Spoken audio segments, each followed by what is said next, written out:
Welcome back to Scope, where we've left the past and the present behind us and we're firing ourselves into the future.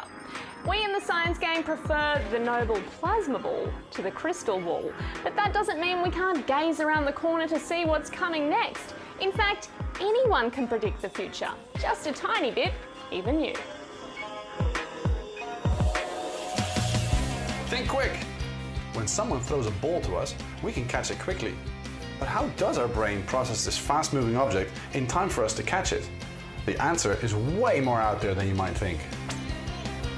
Hi, I'm Hinze, and I study how humans see into the future. Our brain needs time to process what we see, for this information to be sent from our eyes to our brain, and then for our brain to tell our hands to catch or hit the ball. This process is often not quick enough for us to catch a fast-moving object. So why are we still able to do that? So we can use this eye tracker to study the eye movements that people make when they look at moving objects. When a person is looking at a ball on a screen, we notice that they move their eyes actually to where the ball is going to be, instead of to where the ball is. But did you know that the brain actually makes us see the ball where it's going to be? Yes, that's right. So your brain uses the trajectory of the ball to work out where it's going to be and gives us an image of the ball in the future, allowing us to catch it. If it didn't do this, we wouldn't be able to catch it, as our brain can't process the movement of the ball fast enough. So why is it so hard for us to swat a fly, even though a fly moves much more slowly? The answer? Because the movement of the fly, unlike the ball, is unpredictable. We see the fly coming towards us, our brain then gives us an image of the fly where it expects it to be, and we swat.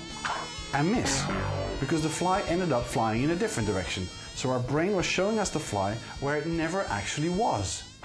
Aren't our brains amazing? And to go one step further, our brains can actually go back into the past and rewrite history. When we see a fast-moving object, our brain doesn't process the visual information all at once.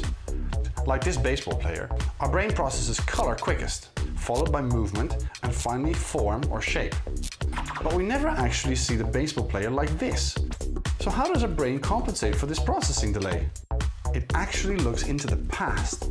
Once our brain processes the form of an object or a person, it takes that information of color and movement that it already has and fills it in to give us the full image. So next time you go out to catch a ball, you'll know all about the amazing processes going on in your head to help you out. Most of the time. I got it! I got it! Oh, seem to be doing this wrong. All I'm catching is the present. Get it? Oh, tough crowd. Anyway, if that joke was stale, it's got nothing on these ancient galactic particles.